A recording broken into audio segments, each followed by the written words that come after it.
Nagpur Nongoi Maru Safam the Pokai with the Miyoi Taragamanga Sire Taraganipana Asopanangri Maharashtra ki Nagpur city the kilometer Kungamangarums Alagalaiba Kalmeswar Tihasilgi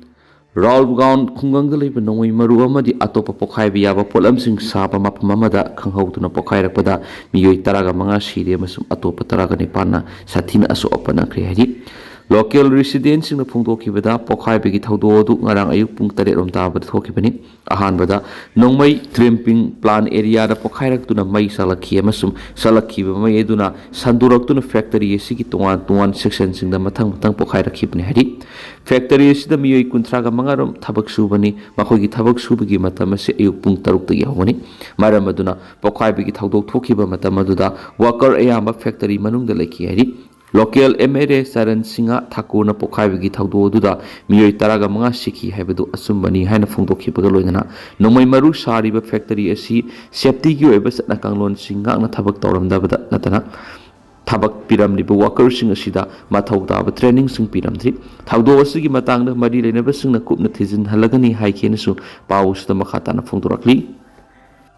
Amarum anti Maoist operation the IED Pokairak pada Cobra gi assistant commandant Jawan Sokli Zarkand gi West Singhum district laiba Saranda umang the anti Maoist operation sa thabada improvised explosive device IED am Pokairak pada Central Reserve Police Force CRPF ki Commando Battalion for Resolute Action Cobra gi assistant commandant Azai Malik Sokle Hari, Taudo was it took Rabamatuna Makatana operations at Havada Maushina, Tiangnaratuna Kutonapada, Zawana Masunomene Pandana Aso Opanaki, officials in the Fundoki with the IED Adu, Mauish Lalhaushing Manzuna Tamlama Wagani, Solabe assistant commandant Azayamus Zawana do, Yearlift Tauduna Ana Langs and the Langs at Tabokrit, Makatana coming operations at Hari, Amasum, Mauish Lalhaushing the Lord to the Lady Bamapum Tugaina Bohonari Hari, Mauish Lalhaushing Matata, Security Force in the Mamang Sahidigi Hona Leptana, operations at Trapadigi, Zarkand Hausi, Mauish Lalhaushingna, Lady Bamapamasi, Saranda umang the Makangai head and slonary. Panmaya Badikumza English Singaniga Kungani Tugi November Tadigi Hausi Powada, Mauishina, Tamlamba, IED Pokai with the Missum Kungani Tuemasu, Security Personal Taruk Shikrabneri. Moreh gi Friendship Bridge Manakto umang the Horakiba May Assam Rifles Tamatamsana Mutari, Headquarters Inspector General Assam Rifles Sauna Tadurakwa Sirolamana, Fongdurakwada, Nahan Tenopal District Manung Sanalaiba Moreh gi Friendship Bridge, Integrated Checkpost, ICP Manakto umang the Horakiba May Matamsan Assam Rifles ki troops singna, Kanglakpadigi Miyang Sangduna, Mutat Hori Hana Fongdurakli. Zero Sinahai, Assam Rifles ki troops in Umangi Sarukara the Sauna Meku Karapo Ubadagi, Namkai Paring that deployed or river troop Kayana sanction to Yang Lubda, umang the May Sakton Lematenaki, Konglay to Namay Edu Mutana Batavak Toram Simpekatuna, Makatana Sandurakta Badigi, Naktok Pangamki, Amasum, Atubamat the May Edu Mapumpana Mutapangamki, May Mutana Bohona Kibadu the Assam Rifles na safety protocol Kutima Ngak Tabakaki. Namkai Paring Marak Asida, Assam Rifles na matam punamak mikup na homsing na miyam gidamak lady haina makatana sa Fundoraki. United States Service Member ahum hatkri haina US Central Command na Fundoraki. US na Iran na landabi ki pakhum oy na Iran sa tharakiba strike na US Service Member ahum hatkri haina ngarang numidang ating mada US Central Command CENTCOM na Fundoraki. US military na Fundoraka warola mada Israel gi strike the US service member mga yaw aso apan ng kiyari. Iran gi strike the laikidra ba US service member ahong gi maming hausu phawba phongdoktri haina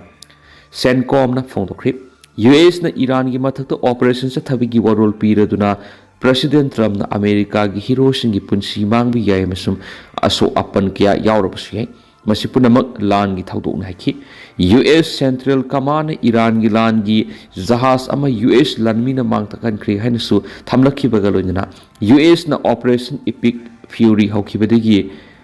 Zamaran class corvette landa sa tharaki bagaloina US forces na Iran gi lan gi jahaz adu Gulf of Oman gi sa bahar appeared samudra gi Yurom nungda luthan kri swahili nakala marom na Iran gi Mishal na Israel gi city am oiriba Bet semester landara khibada miyoi mapan hatkre haina laiba adugi medical service na phongdoraki Iran gi Islamic Revolutionary Guard Corps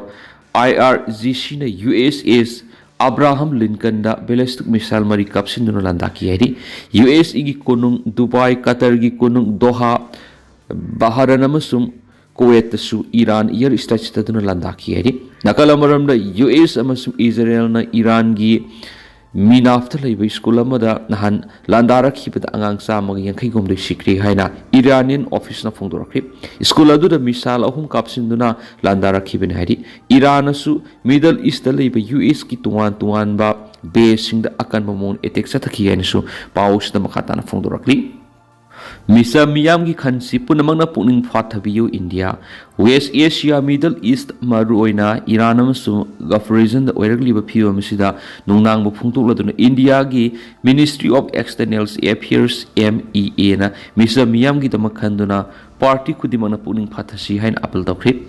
MEA gi official warol amana phungtukibada wathok natraga na issue amagi matangna pamdaba violence gi oiba thaudok thoram sing sathrakpa matamda dialogue amadi diplomacy gi khuthangna yanaba purangna bokhona natraga na di acceleration tawna bokhona haibasi natana pukning phathabi gi atop lambi leti leba khudi maki sovereignty amasum territorial integrity bu ikai khumna bu utpa haibasi democracy satpa leba khuding gi thaudang oigadabani haina India na khongpam sena leptuna lakleki Nakalamuramda Iran, Israel, amadi Gulf leibak singda o laidiba Indian nationalist singda India gi maikaidigi section na wa thamkibaga loinana security gi oibi yathang khudimak induna section thorang lakhutuna lainaba khanki Khamenei hatkraba matungda Iran laman khumna bo honarakpa yabigi oithokpa leibadagi amasum US amadi Israel na makhata na Iran strike tawduna adumak leibana maram oiraga West Asia da paigadaba amasum region asi landuna paigadaba airlines ayamba suspend tawki hadi West Asia gi conflict asi athubada nem tharakpigi mami udabana maram oiraga India da leidiba foreign nationalist singna makhogi satawkisin gi plan sing semtongnaba India na pauktak supi khiyari amaramdane Indian Crue Member taraga manga yaoba oil tanker da Iran attack sa thakri US amadi Israel gi strike Iran gi supreme leader Ayatollah Khamenei sikraba matung Iran angamba thakta laman khumna bokhona rakpada Oman gi samudra khongban gi satholaga libira Strait of Hormuz haina khangnaba mafam amada phawduna satna bokhona oil tanker amada Iran gi missile singna akai te thon kredi Palau gi phiral thetpa oil tanker du Indian crew member taraga manga yakheri hauji ki oina di oil tanker asigi crew member singda aso apan yaubra haibiki pawdi phamngamdri loinana mari lenaba authority singna rescue operation sathapaw kriyama so Middle East da oirak liba phiba masina mafam asida phawdra sakada oil tanker singna sauna Khudong thiba mayok na halakada maram oiraga lakadri ba sayol asida crude oil gi mamal khaudra hengalak pasiga hedi